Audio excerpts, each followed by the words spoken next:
Bonjour à tous, donc dans cette vidéo on va finir le cours sur les intégrales avec le dernier point qui est donc la valeur moyenne d'une fonction. Alors, donc la moyenne que vous connaissez, la moyenne quand on a une série de n nombres x1, x2, xn, c'est donc x bar, c'est la somme de tous ces nombres divisé par le nombre de valeurs, x1 plus x2 jusqu'à xn divisé par n. Ce qu'on note 1 sur n, somme pour i égale 1 à n dxi. Alors, en considérant l'intégrale comme une somme, on peut généraliser cette notion au cas des valeurs prises par une fonction continue sur un intervalle AB. Je m'explique. Donc, d'abord la définition et puis ensuite je vous explique le lien. Donc, si vous prenez une fonction continue sur AB avec A plus petit que B, la valeur moyenne de f sur AB, c'est le nombre mu, on le note en général mu, défini par mu égale 1 sur B moins A, intégrale de A à B de f de t dt. Mu, c'est le E, c'est le m grec. M pour moyenne, on le note en général mu. Alors, quel rapport avec la moyenne que vous connaissez? Eh bien, 1 sur b moins a, c'est quoi? C'est le 1 sur n qui est là, c'est-à-dire le nombre de valeurs. Le nombre de valeurs prises par une fonction, c'est la largeur de l'intervalle. Et intégrale de a à b de f de t dt, je vous avais dit que l'intégrale, c'était une somme. Hein, c'est la lettre S étirée. Donc, somme de a à b de f de t dt. C'est donc la somme de toutes les valeurs de f divisée par le nombre de valeurs. Alors, ça n'a pas forcément de sens dans le sens où c'est une somme infinie, mais voilà, donc c'est une généralisation. Mais en tout cas, ça marche. Alors, on a tracé ci-dessous la courbe de la fonction sinus sur l'intervalle 0π, calculer la valeur moyenne mu, puis tracer la droite d'équation y égale mu et interpréter. Alors, donc on va appliquer la définition. Alors, donc mu, c'est quoi? Donc c'est sur l'intervalle 0π, donc c'est 1 sur pi moins 0, intégrale de 0 à pi de sinus t dt. Alors, ça fait donc 1 sur pi. C'est quoi la primitive de sinus? On l'a déjà vu, on sait que c'est du genre cosinus, donc si on dérive cosinus, ça fait moins sinus, donc la primitive de sinus, c'est moins cos t entre 0 et pi. Donc vous obtenez mu égale 1 sur pi fois moins cos pi moins cos 0.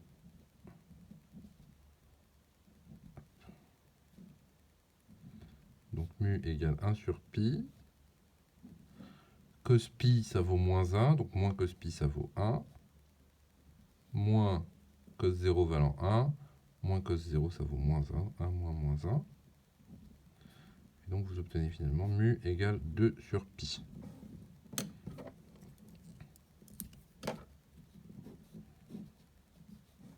Alors vous pouvez calculer pour tracer la droite d'équation y égale mu, on va calculer une valeur approchée.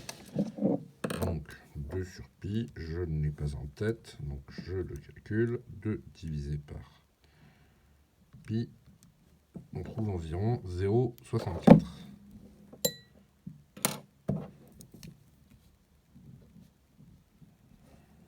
0,64, voilà.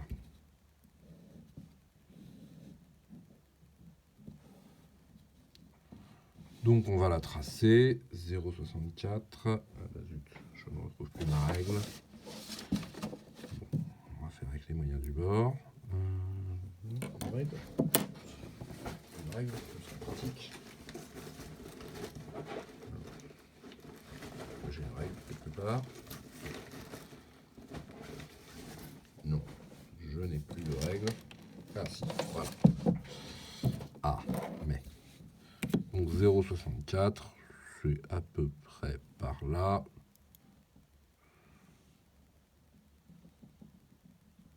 peu plus bas.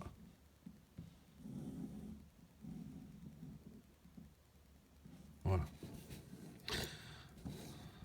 Alors, pour l'interprétation, donc j'ai fait une petite erreur. L'interprétation, en fait, l'interprétation, elle est prévue à la page d'après. Donc, ça va sur la page d'avant. Alors, l'interprétation, on va le faire plus largement, c'est-à-dire pour une fonction quelconque. Donc si je vous dessine une fonction quelconque sur un intervalle AB,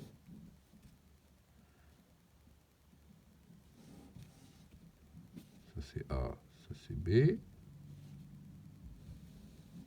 Voilà, je vous dessine une fonction quelconque AB. Bon.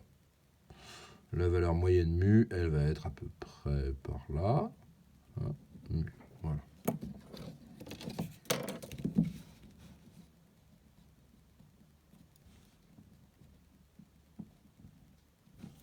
Pardon, je vais prolonger la verticale ici. Voilà. À peu près. Alors, comment peut-on interpréter cette valeur mu? Eh bien, c'est très simple en fait. Vous savez que mu, c'est 1 sur b moins a, intégrale de a à b de f de t dt.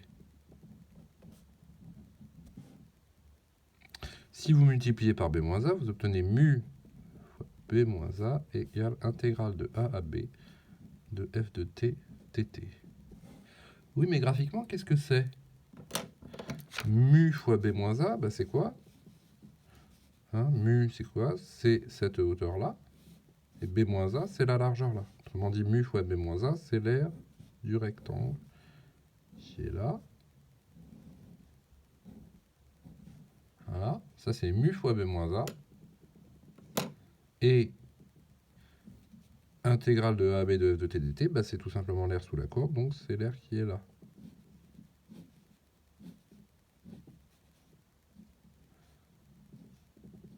Voilà.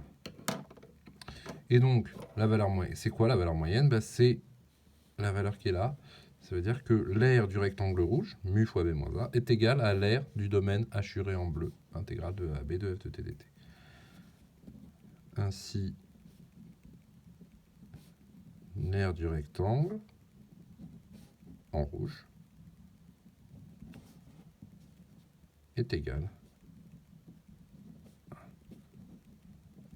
à l'aire du domaine sous la courbe en bleu. Voilà. C'est ça la valeur moyenne. C'est la valeur telle que l'aire du rectangle soit égale à l'aire sous la courbe. Hein.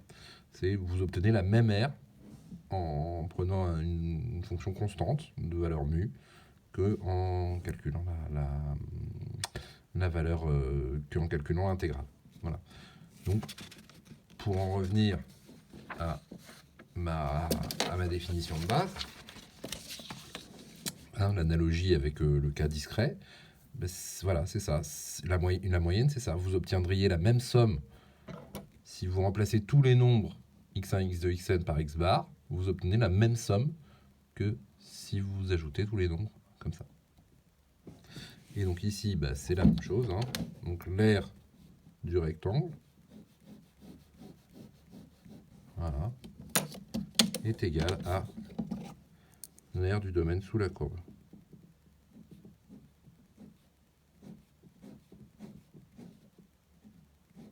Que je ne me trompe pas, voilà. L'aire du rectangle en rouge est égale à l'aire du domaine en bleu. Voilà. C'est ça la valeur moyenne. Et alors, une interprétation cinématique. Donc, on se replace dans le cas où la fonction intégrée est la vitesse d'un mobile. Hein, on était parti de ça. Je vous rappelle, au tout début du cours, notre fonction f, c'était une vitesse. Et bien, dans ce cas-là,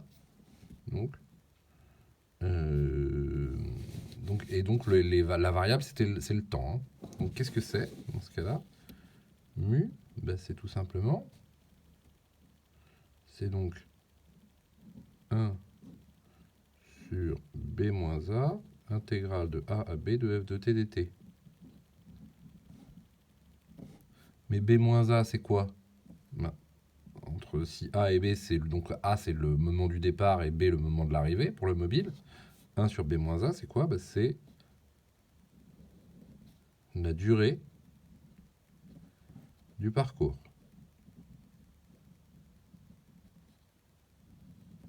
Voilà. Et intégrale de a à b de f de t dt, on avait vu que c'était quoi? Eh bien, on avait vu que c'était la distance parcourue.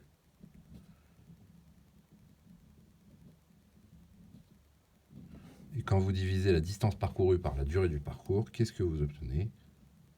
Eh bien, vous obtenez la vitesse moyenne. Voilà, donc c'est assez cohérent hein, avec tout ce qu'on avait construit jusque-là. Si, donc avec notre définition de la valeur moyenne, eh bien, si on applique ça au cas où la fonction est une vitesse, on obtient bien la vitesse moyenne. Voilà.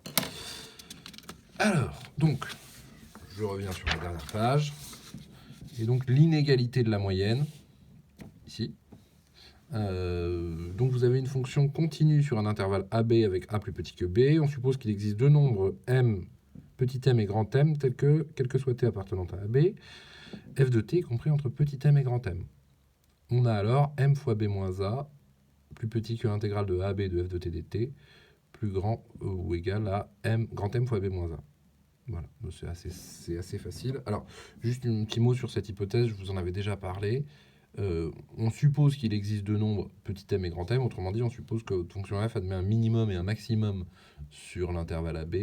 En fait, toute fonction continue sur un intervalle fermé, borné, hein, A et B sont des nombres, c'est pas l'infini, toute fonction continue sur un intervalle comme ça admet un minimum et un maximum. Voilà. C'est pas facile à démontrer, il y a pas mal de trucs assez profonds derrière, mais c'est vrai. Donc c'est vrai pour toute fonction continue. Alors, donc la démonstration est assez simple. Hein. Vous avez donc, quel que soit t appartenant à AB, vous avez donc votre fonction qui est encadrée par petit m et par grand M. Bon. On utilise le théorème sur intégrale et inégalité.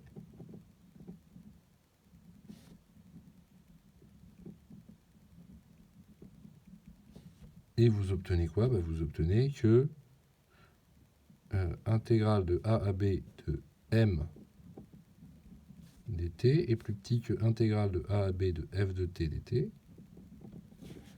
qui lui-même est plus petit que intégrale de a à b de grand M dt. Voilà.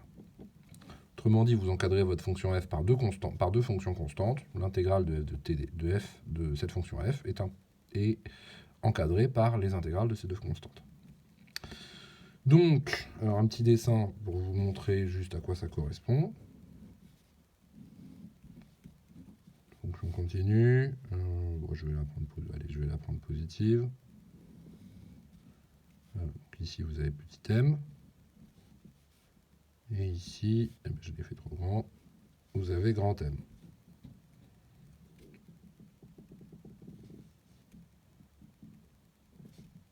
Ici, vous avez A et ici, vous avez B.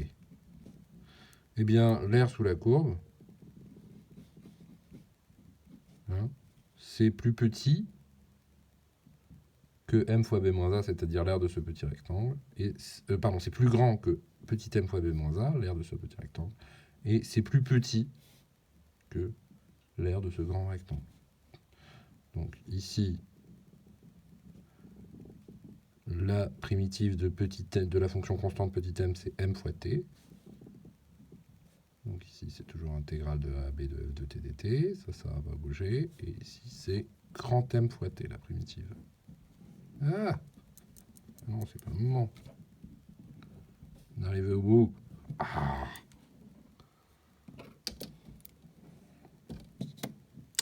Trop écrit.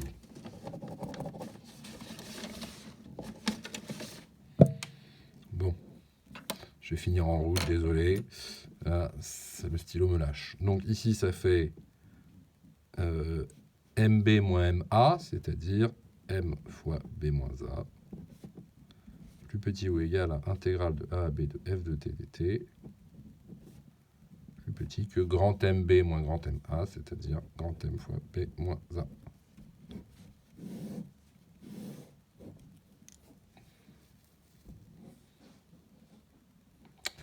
Voilà, donc l'inégalité de la moyenne.